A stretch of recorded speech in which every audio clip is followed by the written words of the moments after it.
Fala pessoas, tudo bem?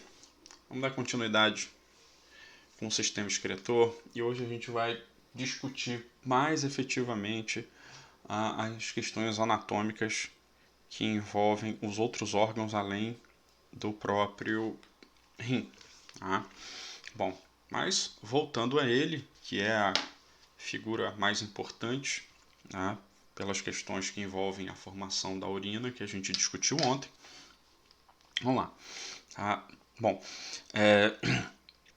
como a gente viu, os rins eles são órgãos bilaterais, né, lateroposteriores, e eles apresentam estruturas associadas a uma alta perfusão sanguínea. Vamos rever um pouquinho sobre isso daqui a pouco. E a formação da urina ela vai acontecer naquilo que a gente chama de lobos renais, que é a junção da medula, né, onde eu tenho as pirâmides renais, e o córtex renal. Tá? Então, depois que essa urina ela vai ser formada, tá, você vai ter que o duto coletor ele vai conduzir a urina para estruturas que a gente chama de cálices menores, que são essas estruturas no final do ápice da pirâmide renal, que vai colher a urina.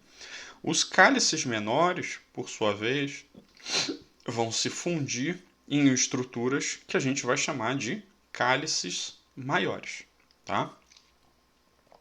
E os cálices maiores, por sua vez, vão se fundir em uma estrutura única, que é a chamada pelve renal, que é a estrutura que vai receber toda a urina formada em cada rim e conduzir para o próximo órgão, para os ureteres. Tá? Bom, os cálices menores e os cálices maiores, eles estão encaixados na estrutura que a gente vai chamar de seio renal, que é a porção do rim onde você não tem córtex nem medula renal. Bom, então, o que a gente tem que lembrar é que a capacidade de filtração, de formação da urina, ela é muito eficaz nos rins, porque você lembra que os rins, cada rim, né, em cada néfron, você vai ter um sistema duplo de formação de capilares. Os primeiros capilares, que são aqueles que vão ser formados dentro da cápsula glomerular na filtração, você lembra que ele vem de uma arteríola aferente, forma a rede de capilares para filtração e sai por uma arteríola eferente, não sai por veia. E essa arteríola eferente é que vai ramificar e vai formar a nova rede de capilares, que aí sim essas redes de capilares das arteríolas eferentes vão formar as veias de saída para a formação da veia renal. Tá? Então você tem um sistema em que o mecanismo de troca ele ocorre duas vezes, na filtração e depois na segunda vez, na forma mais tradicional, através da reabsorção e da secreção. Por isso que nós temos uma capacidade de formação, né, de filtração, de produção de urina, né, de purificação, vamos chamar assim, do sangue tão eficaz nos rins. Tá? Bom, então, só para seguir a ideia do percurso da urina dentro do rim, tá? Depois que ocorre a formação da urina no néfron, tá? Lembra lá que a parte do néfron sempre vai estar no córtex e a outra parte sempre vai estar na medula. Tá? Então, do duto coletor, né, o final do néfron, tá? Na porção apical da pirâmide renal, você vai ter o lançamento dessa urina nos cálices menores. Tá? A urina dos cálices menores vai se acumulando, né, e vai juntando na formação dos cálices maiores. Os cálices maiores, por sua vez, vão jogando a urina numa parte fundida deles, que a gente vai chamar de pelve renal, e essa pelve renal ela vai lançar a urina nos ureteres, certo?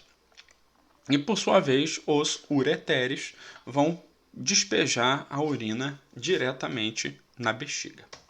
Bom, os ureteres, eles conduzem aproximadamente 6 microlitros de urina por minuto. Tá? Se você pensar que são 2 ureteres, o esquerdo e o direito, então isso vai dar 12 microlitros.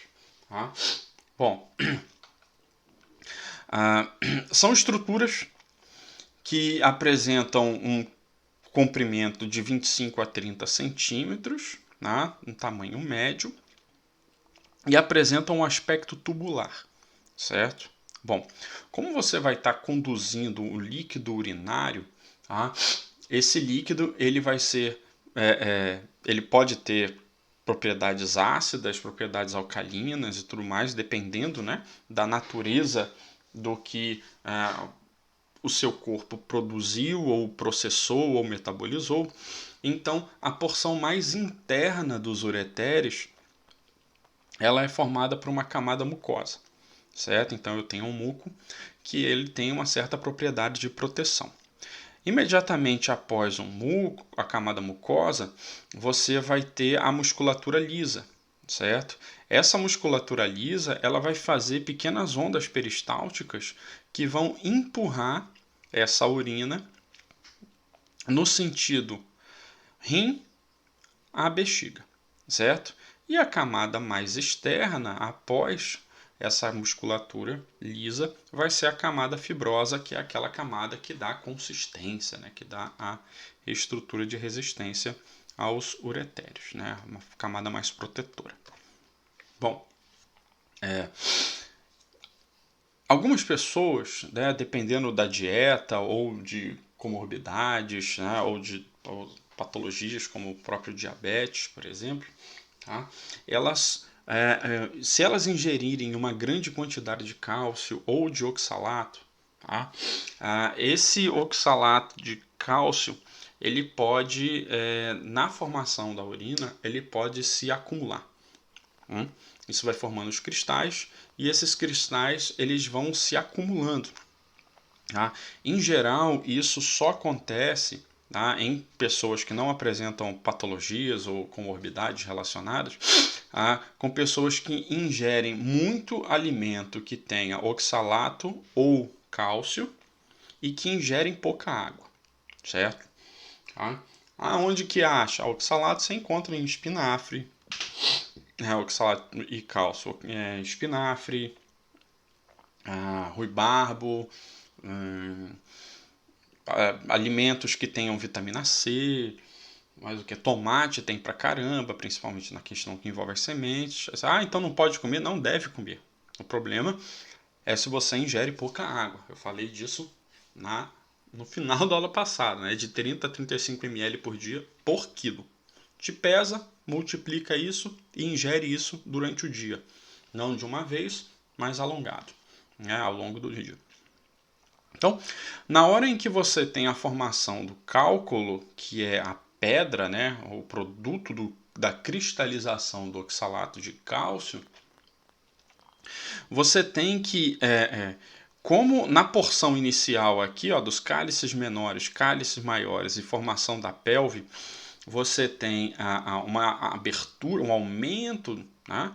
Então, esses cristais eles podem ir se acumulando aqui e por falta de hidratação na redução, no aumento do volume urinário, eles vão acumulando, cristalizando e até que podem, por alguma razão, resultar na formação de uma estrutura que vai representar um êmbolo, né? Uma obstrução na saída da pelve para o início do ureter.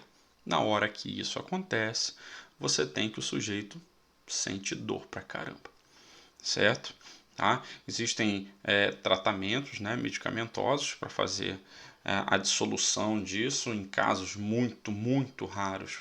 Né, o procedimento é cirúrgico, mas em geral a medida preventiva, né, é todo mundo beber água constantemente e isso vai favorecer diretamente o processo de eliminação de resíduos. Bom, quando você conduz a urina pelos ureteres até a bexiga, tá? A bexiga ela vai ser um órgão em formato esférico, tá? Semipiramidal. Tá? Essa aqui, obviamente, é uma bexiga masculina, né? Você percebe não só pelo saco escrotal aqui, mas pelas vesículas seminais, tá? E pelo canal deferente, né? Os dutos deferentes. Isso a gente vai discutir no reprodutor em outra aula. Tá? Então, é importante perceber que a abertura dos ureteres, né, na bexiga, ela é posterior. Isso aqui que a gente está vendo é uma imagem posterior. Tá? Então, a bexiga ela apresenta uma face superior, uma face basal, que é posterior, e uma face inferolateral. Por quê? Porque na próxima imagem, a gente vai ver daqui a pouquinho, a bexiga, ela não é, a posição anatômica dela não é de reta, é ereta plenamente. Ela apresenta uma inclinação, tá? Uma vez que ela se apoia no repouso púbico, certo? E você vai ter também cobrindo a parte superior do peritônio, a parte superior da bexiga, o peritônio, tá? Que vai representar aquela estrutura de proteção das vísceras abdominais, que são muito marcantes na hora em que a gente estiver discutindo o aparelho digestório, certo? Que é o equivalente lá à pleura e o pericárdio, que a gente viu respectivamente nos pulmões e no coração, que são membranas, né, películas, grosseiramente falando, de proteção, tá? Que vão, no caso da bexiga, proteger só a parte superior dessa bexiga, da bexiga. Bom, então, como eu falei antes, a gente percebe que aqui, ó, a bexiga, tá, ela não é ereta, então ela é inclinada, tá, para o plano anterior. Aqui você tem o osso pubis, né, que for um dos 3 ossos que formam a pelve de cada lado. Então, ele está localizado na região do repouso púbico. Então, você percebe que eu tenho uma inclinação importante. Tá? E quando você compara a bexiga masculina com a bexiga feminina, você nota uma certa diferença em relação ao tamanho. A bexiga masculina ela tem uma área de volume, né, maior do que a bexiga feminina, tá? Entre outras coisas, porque na porção superposterior da bexiga feminina você tem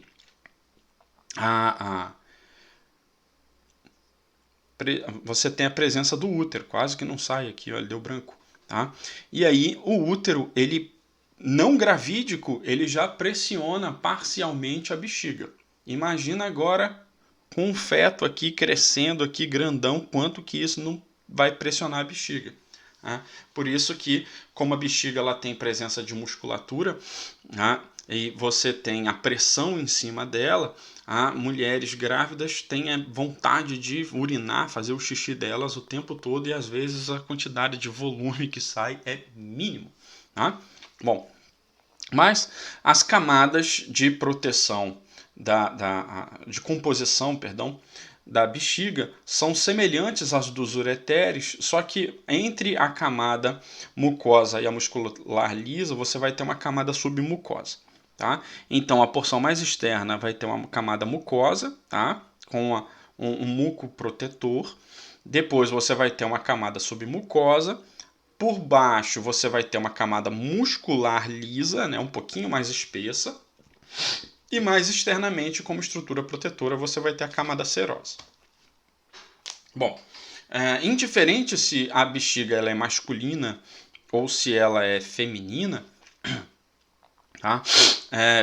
Na hora em que você visualiza a bexiga, aqui a gente tem um corte longitudinal aqui, né? Um corte sagital mediano de abertura e vai permitir com que a gente visualize. Tá? Essa imagem aqui dessa bexiga ela é masculina, tá? Porque você tem a próstata aqui embaixo e mulher não tem próstata desenvolvida. Tá?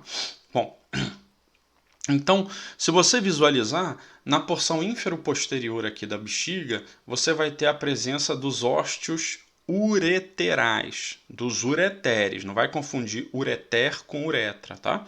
Então, você vai ter o ósteo ureteral esquerdo e o ósteo ureteral direito, tá? Então, é por onde a urina está saindo dos ureteres e caindo aqui dentro da bexiga, tá?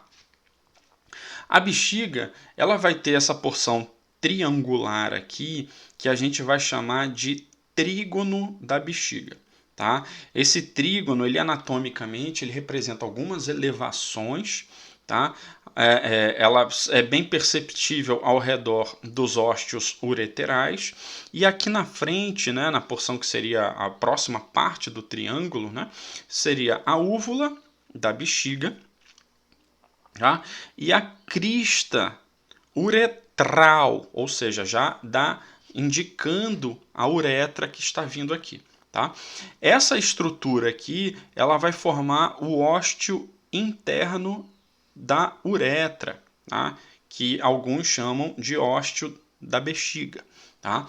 Esse ósteo aqui é o orifício, é a abertura por onde a urina vai sair da bexiga e vai lançar essa urina diretamente na uretra para que haja o contato, a condução da mesma.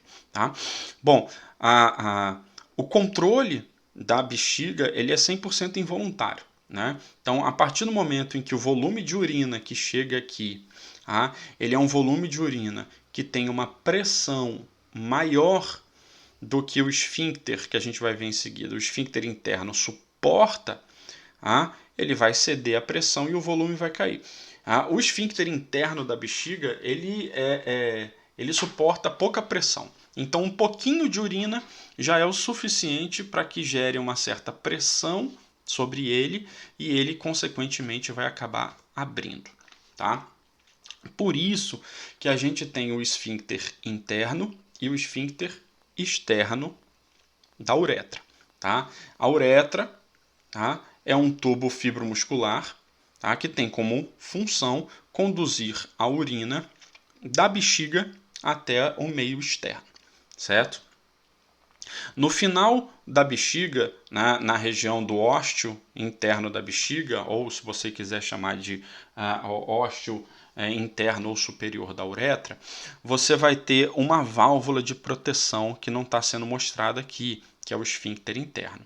Esse esfíncter interno é aquele que é involuntário, certo? Conforme a urina vai acumulando ali, um determinado volume de urina, se esse volume gera uma pressão maior do que o esfíncter, a válvula de musculatura, suporta, a válvula vai ceder e a urina vai descer.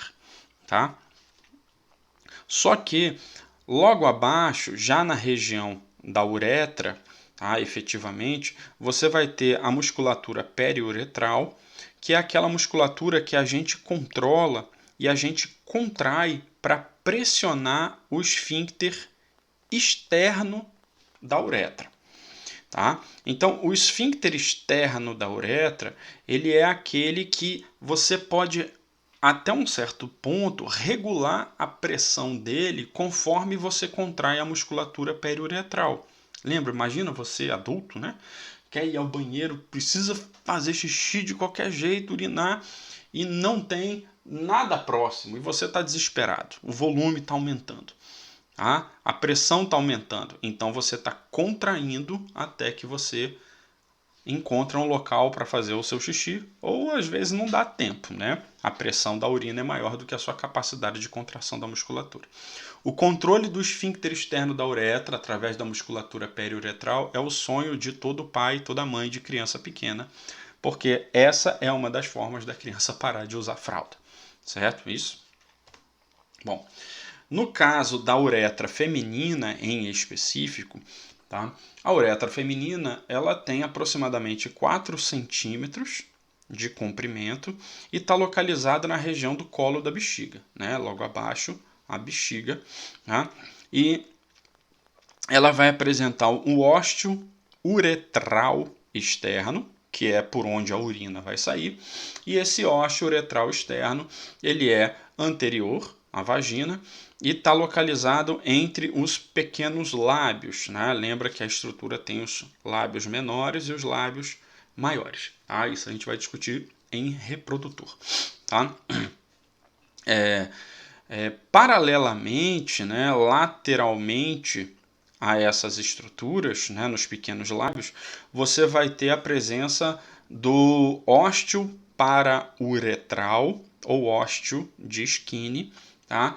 Que é aquele ósteo daquele orifício que libera uma secreção lubrificante que está associado à lubrificação feminina durante o ato sexual. Tá? Aqueles casos daquelas mulheres que, quando têm orgasmos, elas ejaculam, liberam líquidos em grandes quantidades, é a liberação do líquido aqui da glândula de Skinner. Tá? Mas, em geral, essa produção de líquido e essa liberação de líquido, ela contribui mais para a lubrificação durante o ato. Tá? Então, conforme a gente visualiza aqui, tá? Então, olha só, eu tenho a bexiga feminina, tá?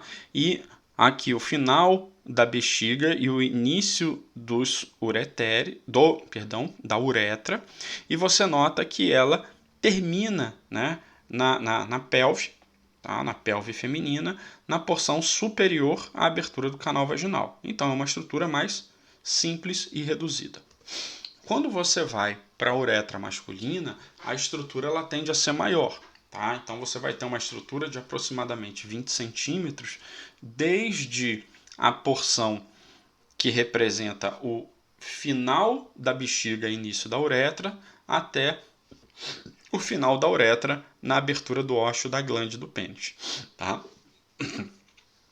A uretra masculina, por ser maior, ela vai ser dividida em 3 porções. Você vai ter a porção prostática, que, como o próprio nome diz, a gente vai ver cada porção em separado, tá? Ela vai estar passando por dentro da próstata, tá? A porção membranácea ou membranosa, que é a porção mais reduzida, que vai ser entre o final da próstata e o início do corpo do pênis, tá? E a porção esponjosa, que é efetivamente aquela localizada dentro do pênis, tá? No canal esponjoso do pênis. Bom, então vamos lá. A porção prostática, tá? Ela é a porção da uretra que é abraçada pela próstata. Tá? Então a próstata ela envolve a uretra, tá? E não é aqui que você vai encontrar a presença lá dos músculos periuretrais, aquele que eu falei que controla a urina, do esfíncter externo. Tá? Isso vai ser na próxima estrutura, na porção membranosa. Tá? Bom, na hora em que você considera a análise da uretra prostática, tá? Essa uretra prostática ela vai ter uma estrutura que a gente vai chamar de crista uretral, que é uma elevação, e essa crista uretral ela vai representar uma dilatação que é o colículo uretral ou colículo seminal, certo isso? Esse colículo seminal ele tem um buraco, um orifício, né, que é o chamado utrículo prostático. Tá? Só que esse utrículo prostático não vai dar em nada. Tá? Porque o utrículo prostático ele é, no homem, o equivalente à estrutura que desenvolve a formação do canal vaginal, tá? E a abertura do que vai levar à formação do útero. Certo? Então, na próxima imagem, a gente vai ver que ele é só um aprofundamento, não uma invaginação curta. Tá? E lateralmente a essa região do colículo uretral, né, do colículo seminal, você vai ter um monte de ósteos, buracos, né, que vão representar os ósteos do duto ejaculatório. Tá? Ou seja, na hora em que o sêmen ele está passando, tá, durante a formação dele e ele vai ser eliminado, você vai ter que o sêmen, espermatozoide, líquido seminal e o líquido prostático em si, eles vão ser despejados aqui na uretra prostática a partir desses ósteos do duto ejaculatório. Na aula de reprodutor fica um pouquinho mais claro, tá? Com base no que eu vou ter falado antes. Então, ó, olhando aqui de novo, então, ó, você tem a próstata aqui, ó, o duto ejaculatório aqui, então ele tem o ósteo, então ele vai liberar o líquido aqui, tá? Essa região, ó, é o utrículo que eu falei agora há pouco, tá? Que é a estrutura que deveria formar o canal vaginal e desenvolvimento posterior do útero, tá? Bom, depois que a urina ela passa pela porção prostática da uretra, ela vai chegar na porção membranosa ou membranácea. Essa porção ela é uma porção reduzida, tá? E ela é extremamente importante para a gente porque é nela que você encontra a presença da musculatura periuretral do esfíncter externo da uretra, que é aquela que controla a nossa vontade de ir fazer xixi. Tá? Além disso, nessa região, tá, você vai ter a presença da glândula de Cooper ou glândula bulbo-uretral, que é aquela glândula que vai despejar um líquido lubrificante na porção final da uretra para a condução do sêmen. De novo, na aula de reprodutor eu falo mais sobre isso. Tá?